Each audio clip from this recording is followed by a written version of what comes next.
দেখা যাবে 15টা বুথ জিতে গেছে আর আমার বুথ হেরে গেছে, পশ্চিম কাঁঠালের একটা বুথ হেরে গেছে, দেখবে সব লক্ষ্মীর ভান্ডার বন্ধ হয়ে যাবে, ঘরের টাকা বন্ধ হয়ে যাবে, ঠেকাতে পারবে না। যেমন এখন শানপুকুরির লোক বুঝতে পেরেছে, চালতে বেড়ের লোক বুঝতে পেরেছে, পলিহাট টুয়ের লোক বুঝতে পেরেছে।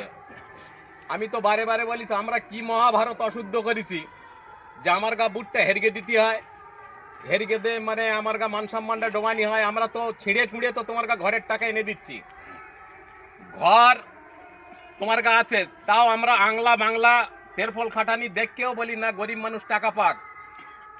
এও বলে দিচ্ছি যারা আইএসএফ করুক আর যাই করুক আর যে ব্যাগে করুক, গরিব মানুষ ঘরের টাকাটা পাক, আমাদের দলটা করুক।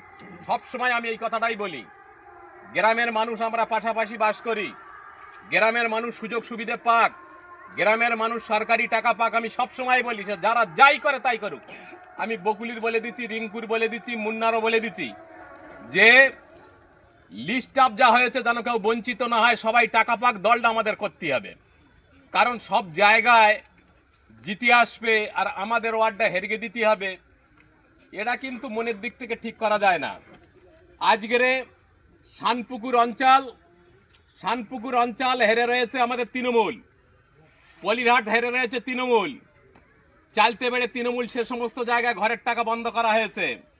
তা পরিষ্কার করে তোমাদের সামনে বলে যাচ্ছি, আগামী বিধানসভায় এমন সার্ভে তৈরি করবে সরকার, লক্ষ্মীর ভান্ডার বন্ধ হয়ে যাবে, বন্ধ হয়ে যাবে রেশনের চাল, বন্ধ হয়ে যাবে ঘরের টাকা। এটা মাথায় রেখে দিও। বুথ ধরে ধরে সার্ভে করবে, বুথ ধরে ধরে সার্ভে করে টাকা সব বন্ধ করে দেবে, তখন আমারও কিচ্ছু করার থাকবে না। আজ যেমন এসে আউমাউ করে বল দিচ্ছি যে ভোটটা আমাদের দাও, দলটা আমাদের করো, আমাদের কাছ থেকে সুযোগ সুবিধা বুঝে লাও। আর যখন এইবার বুথ ধরে সার্ভে করবে, এই অঞ্চলে ভোগালিটি 18টা বুথ আছে, যখন দেখা যাবে 15টা বুথ জিতে গেছে আর আমার বুথ হেরে গেছে, পশ্চিম কাঁঠালের একটা বুথ হেরে গেছে, দেখবে সব লক্ষ্মীর ভান্ডার বন্ধ হয়ে যাবে, ঘরের টাকা বন্ধ হয়ে যাবে, ঠেকাতে পারবে না। যেমন এখন শানপুকুরির লোক বুঝতে পেরেছে, চালতে বেড়ের লোক বুঝতে পেরেছে, পলিহাট টুয়ের লোক বুঝতে পেরেছে, সব বন্ধ হয়ে যাবে, কিচ্ছু করার থাকবে না। 1,500 করে টাকা ফের করে দিয়েছে। আবার ভালো করে বুটটা জেতাও, জিতে আদর করে বলো যে আরো 500 টাকা বাড়াও, আমরা কি সেখানে পায়ে ধরতে পারবো। আর বুথ হেরিয়ে দে 1,500 দেশে তো টাকা কুলোয় না, বুথটা হেরিয়ে তো আমার গালগা করে দিচ্ছ। তাহলে এধারে বুথ হেরিয়ে দেবে, আবার বলবে বেরিয়ে দাও, তাহলে সেধারে তো আমরা যেতে পারবো না। তাহলে আমাদের বুথটাকে জেতা দিয়ে হবে।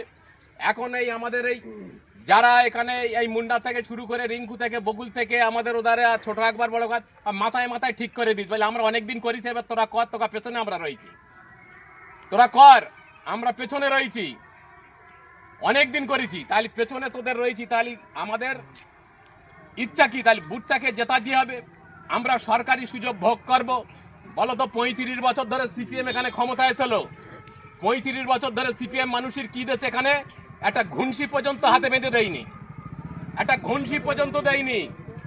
আর বলে আমরা ট্যাক্সের টাকা দিচ্ছি।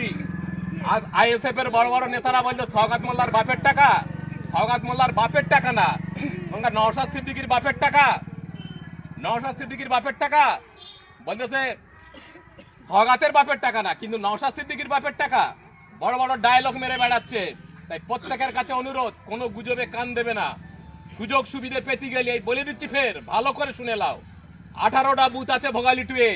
এবারে যদি এই বুথ হারে, এত মায়ের আছে, ভাইয়ের আছে, পরিষ্কার ভাবে বলে দিচ্ছি লক্ষ্মীর ভান্ডার থেকে টাকা বাদ হয়ে যাবে এবং ঘরের টাকা বলে কিছু সুযোগ সুবিধার পাবে না, বন্ধ হয়ে যাবে। আর একজনের জন্যই আরো 5টা মায়েরা বলবে আমরা তো ভোট দিলাম, আঙ্গা টাকাটা ঢোকে না কেন, কারো টাকা ঢোকবে না।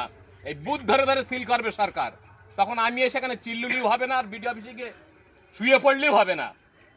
তাহলে সেইভাবে আমাদের প্রস্তুতি লে এখন থেকে যারা আইএসএফ করে, নওশাদ সিদ্দিকী একটা বিধানসভা জিতে তার গা আবদারে কথাবার্তা শুনলি না, মনে হয় যেন এদেশ থেকে অন্য দেশে চলে যায়, এমন ভেবে আবদার কথা বলে, মনে হয় যেন ওরা মুখ্যমন্ত্রী হয়ে গেছে, এমন ভেবে কথা বলে। একটা বিধানসভা যেখানে তোমার এই বিধানসভা